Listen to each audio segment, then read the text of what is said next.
Hello everyone, GoldenNova here. So I've been going through the backlog of core sets recently, checking to see if there was any errant support for themes long past, when finally, something crossed my eye that I had let languish among a sea of S-Force and Springans. Amongst the discourse about prosperity and war rocks, we got an update to an archetype from Arc V that hasn't really had a chance to stand on its own yet. But with a little help from legacy support, that may no longer be the case. Debuting in the February 2017 core set Raging Tempest, Windwitches are a theme piloted by Rin, which makes this the final video about the, and once again, spoilers for Arc V, reincarnations of Rei Akaba, this time their Synchro Dimension counterpart.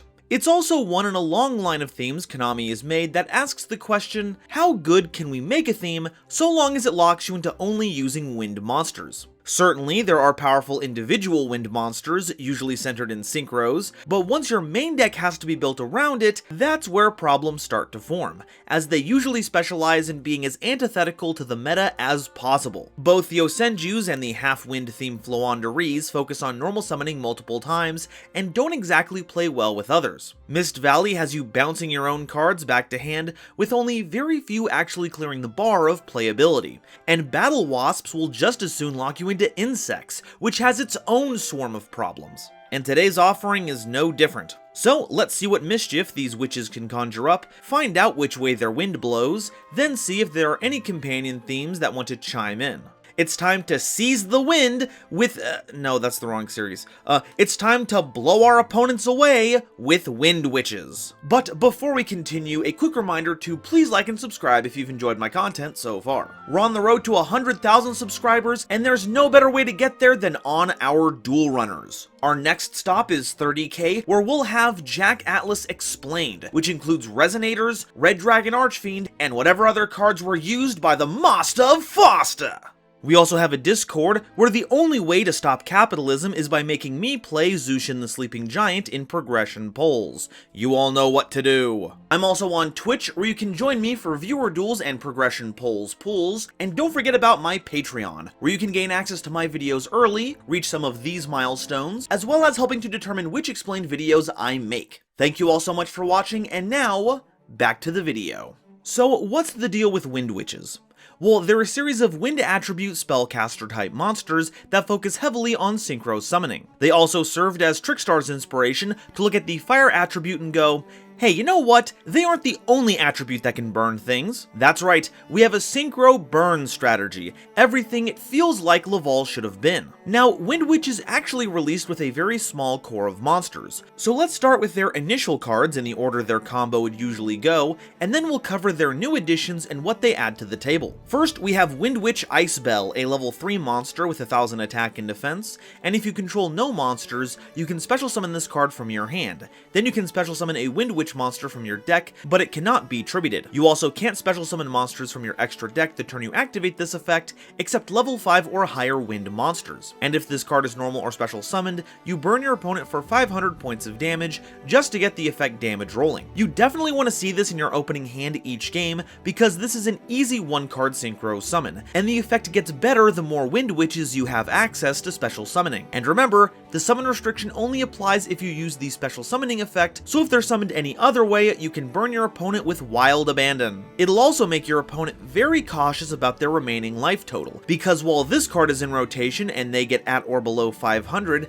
they'll be on Thin Ice. Now at the time, the summon of choice for its first effect was Windwitch Glassbell, a level 4 tuner monster with 1500 attack and defense, and if they're normal or special summoned, you can add a Windwitch monster from your deck to your hand, except a copy of itself. Also, you can't special summon monsters for the rest of the turn, except wind monsters. So where Icebell was kind of a hero lives, Glassbell is the Stratos, tutoring up any other on-theme monster while being a pretty good tuner. The wind restriction is a bit of a bummer, but if you summoned Glassbell with Icebell's effect, you're already pretty much locked into wind anyway, and throwing stones in glass houses isn't really helpful. Besides, the card you'd get out of all of this more than makes up for it. Windwitch Snowbell, a level 1 tuner monster with 100 attack and defense, and if you control 2 or more wind monsters and no non-wind monsters, you can special summon this card from your your hand, and a wind synchro monster that was synchro summoned using this card as synchro material cannot be destroyed by your opponent's card effects. I see they learned a thing or two from the Yang Zing, and honestly, I'm so here for it. Material monsters that grant extra bonuses that don't interact with things like negation are absolutely wild, and recontextualize how effective those boss monsters can be. And if those material are easy to throw onto the field, then all the better. There's not a snowbell's chance in hell I'm missing out on that. Now, with your ice, glass, and snowbells all assembled on the field, you sink ice and glass into Windwitch Winterbell, a level 7 synchro monster with 2400 attack and 2000 defense, requiring a tuner and a non-tuner wind monster as material. It can target a Windwitch monster in your grave and burn your opponent for 200 damage times that monster's level, and during the battle phase, as a quick effect, you can target a Windwitch monster you control to special summon a monster from your hand with a level less than or equal to that monster, but it cannot attack this turn. So before doing anything else, you can have Winterbell target the glass bell you used as material to burn for an extra 800 damage. And while we normally proceed to climb another rung in our synchro ladder immediately, the battle phase effect is actually kinda cool, because it just summons another monster. Well, okay, any level 7 or lower monster. Okay, any level 7 or lower wind monster if we're caught under Glassbell's effect, but you're probably only running winds in this deck anyway. That means a free Apex Avian negate, you cannot pass that up. So those were the 4 core cards in Windwitch.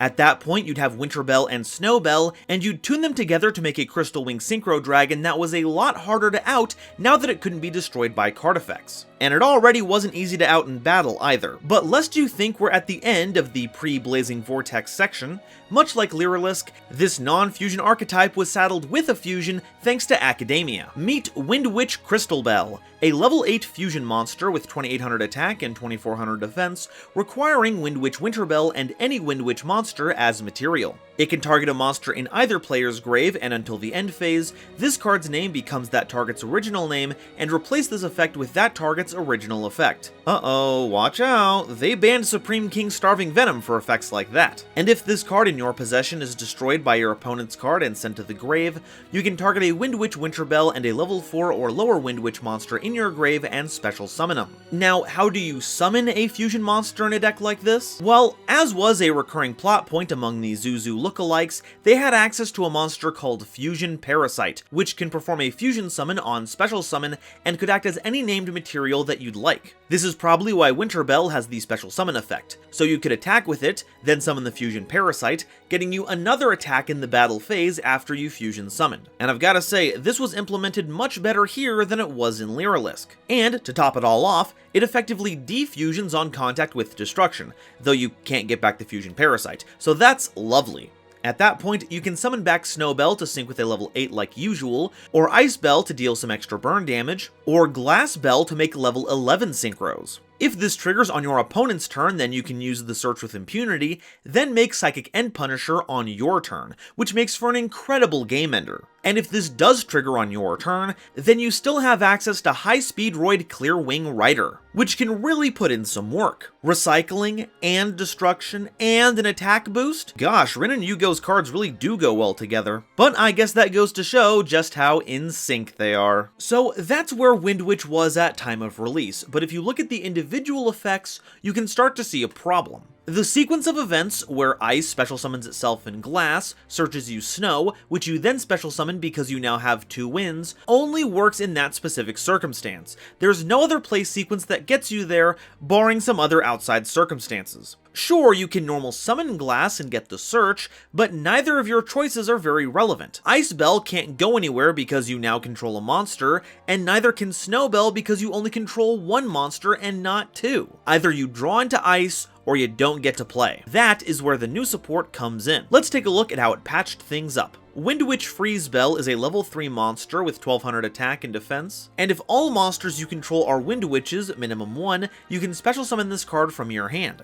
And once per turn, during your main phase, you can increase this card's level by 1. And a Wind Synchro monster that was Synchro summoned using this card as Synchro material cannot be destroyed by battle. Already, we're seeing some major improvements because now, Glass Bell can be a starter card. While it's not as flashy without having Snow Bell, Freeze Bell can special summon themselves once searched alongside Glass Bell to make Winter Bell. Heck, if you have Glass Bell in hand and either Snow or Freeze, you can search the other and it's like you never even needed the Ice Bell. But that's not fair because all of this also enhances Ice Bell. If you start with the Ice and Glass special summon combo, but you search Freeze instead of Snow, you can special summon Freeze and you'll have a total of 10 levels. That makes a Barone that can't be destroyed by battle. And that's all just using Freeze Bell's base level. With their level modulation, you can also access level 8 synchros with Glass Bell, the most popular of which being Stardust Dragon.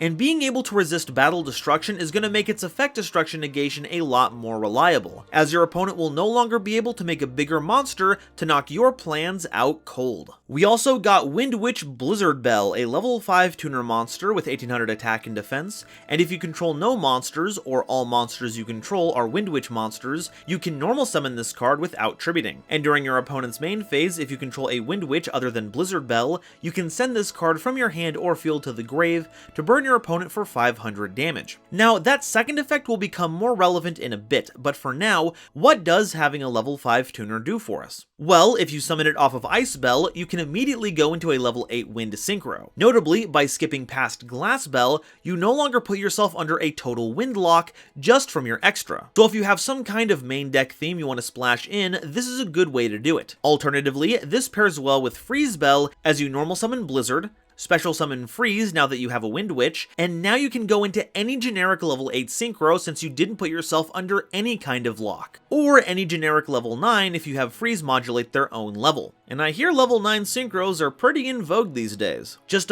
be ready to deal with the 70% accuracy. It's not as reliable as Windwitch Ice Beam Bell, but it does a heck of a lot more damage. And speaking of accessing level 8 synchros, we've also got our new boss monster, Windwitch Diamond Bell, which appears to be the non-fusion parasite corrupted version of Crystal Bell. They have 2800 attack and 2400 defense, and requires a tuner and one or more non-tuner wind monsters as material. If this card is synchro summoned, you can target a Windwitch monster in your grave and inflict damage to your opponent equal to half its attack. And once per turn, if your opponent takes any battle or effect damage, you can target a card on the field and destroy it. And if you control this card that was synchro summoned using only Windwitch monsters as material, you can use this effect twice per turn. So when summoned, you'll get the pop immediately because of its on-summon burn effect, and if you have another source of burn and are playing pure Windwitch, you get even more removal. You can trigger it off of things like Ice Bell or Winter Bell, or you can play completely off-theme burn like Meteor of Destruction or Cauldron of the Old Man. You might also want to consider some quick effect burn to trigger this card on your opponent's turn. This is where Blizzard Bell's quick effect comes in, being able to burn for 500 at any time as long as you control Diamond Bell. But if you want even more cards to trigger this effect, then unironically, Secret Barrel, Ceasefire, and Just Desserts are removal in this deck. How could you not love that? And on top of getting new monsters, we actually have honest-to-goodness spell and trap support. Windwitch Chimes is a normal spell that targets a Windwitch monster you control and special summons a Windwitch monster with a different name from your deck in defense position, and you can't special summon monsters the turn you activate this card except wind monsters. Now, this does apply to the whole turn before and after, unlike Glass Bell, so if you're using this card, make sure you aren't being fancy and trying to splash in non-wins when incorporating this card into your deck. But the restriction is well worth it, as it's a one-card problem solver to put together any field that you need to access the synchros you want, especially because it doesn't negate the summoned monster's effects, so Glass Bell can still net you a search. And since, by default, you'll have 2 Windwitches on resolution, I assume Snow Bell is going to be a pretty popular choice. I mean, can't be destroyed by card effect has a nice ring to it. Our last card is Icy Breeze Refrain, a normal trap card that can activate one of 2 effects. You can target a Windwitch monster in your grave and special summon it in defense position, or when your opponent activates a card or effect in response to your Windwitch monster's effect activation, you negate that opponent's effect. So it's a revival effect in general, great for summoning out Ice Bell at a moment's notice to get in some quick burn damage, and thus triggering Diamond Bell, but it can also be a way to insulate your plays, hitting hand traps and non-counter trap negation. Kinda hoping there'd be destruction tacked onto that negation, but you've heard me complain about that song and dance before, and I doubt you'd all want to sit through that refrain again. Okay, so that's all our Windwitch cards, but what do we do with them? Well, I'm of the opinion that we should just sit around, do nothing, and let our burn effects work for us. While our bosses do boast some impressive stats, we're more about using them to close out the game after we've softened them up with a little broiling. So we'll want to lock our opponent down as much as possible, sapping them of life points until they're just dust in the wind. So what can we play to help them out? Well, as a mono-attribute, mono-type deck, both Gozen Match and Rivalry of Warlords make for some fitting floodgates. One of the first themes that ever splashed with Windwitches was Invoked. Even under Ice Bell's restriction, you could still normal summon Alistair, get the invocation, and banish a spent Windwitch to make Raijin. And having a Book of Moon on legs ain't nothing. And because the Windlock was only activated by a few monsters, and in the case of Glass Bell only applied after their effect was used, you could use Alistair on subsequent turns, banishing hand traps from both players to access the rest of your arsenal, namely Mechaba for those sweet negates. If you want to turbo out a lot of Windwitches in your hand, give Summon Storm a try. For the low cost of 800 life points, all of your Windwitches can be special summoned from the hand, and when in grave you can do it for free, though you won't be able to special summon Blizzard Bell. Wonders of Nature is here to help you turbo out your Windwitches as well, while having the bonus of bouncing all dragons on the field when it resolves, so your opponent's in for a nasty surprise if they're on Dragon Link. And getting the Fusion or Poly Search is another way to streamline the process of getting Crystal Bell on board. As for a silly tech pick, how about asking for a little help from our Spellbook companions? While being under the Windlock means we'll have a hard time accessing High Priestess, nothing's stopping us from using Blue Boy on most turns, cause, like Alistair showed us, the normal summon is pretty open in this deck. Spellbook Magician can search us more Spellbook cards, including Power to help get over things or finish games, Fate as Interruption, or a field spell that will draw us an extra card each turn, and we do love drawn cards. And that's all I have to say about Windwitches. It's a scrappy little theme looking to bypass the normal means of dueling by letting the effect damage do the talking. Practice shaving down your opponent's life points before going in for the kill, and you'll find that taking down your opponent is a breeze. But now, I want to hear what you all have to say. Are Windwitches bewitching, or are they just gonna blow over? Let me know in the comments, and if you haven't already, please make sure to like this video and subscribe to show your support, ring that bell so you don't miss an episode, and share this video with someone you know who loves Yu-Gi-Oh! It really does a lot to help me out. Today's episode was brought to you by my lovely patrons, including this month's illustrious Quasar Commander, Ashling Waltz, Nebula Navigators, 3rd Dynasty, Avagule, Adam Zajdel, Biohazard011, Eric, Frankie, Genesis Yu-Gi-Oh!, Gloomba331, Great Big Pillock, Howling Zangetsu, Inblink, Ironic, John Manji, Julius Sneezer, Larakia, Mighty Action X, Panther J, Rebel King Lucifer, Ruxith Sarani, Shooting Star 3300, The Fresh Prince of Conair, The Wizard Moose, Tyler Cranston and Xander Wolfensberger, Cosmic Crusaders, Bear Sharktopus Studios, Chaz Ghost, Corbinisms, Cozy Boat 275, Harry the Ominous Benefactor, Jesus Garcia, Manga Pages, Marion James E. Picata, Nitromo, RGS, Rem T. Bright and the Legendary Raven, as well as the wonderful Starlight Explorers you see on screen now. I'm only able to continue doing this thanks to the support of these lovely people, so if you'd like to be a part of these credits as well as help me in my journey to cover all of Yu-Gi-Oh's archetypes, please check out my YouTube membership or Patreon links in the description to see if I have anything you'd like on offer. And if you want to see another video that loves its synchro summons, check out this video I made covering Stardust Dragon. And if you want to see two Yugi-tubers going at it, check out Noah Jenkinai's latest series progression polls, where your voice shapes the format. Thank you all so much for watching, and I'll see you next time. Bye-bye.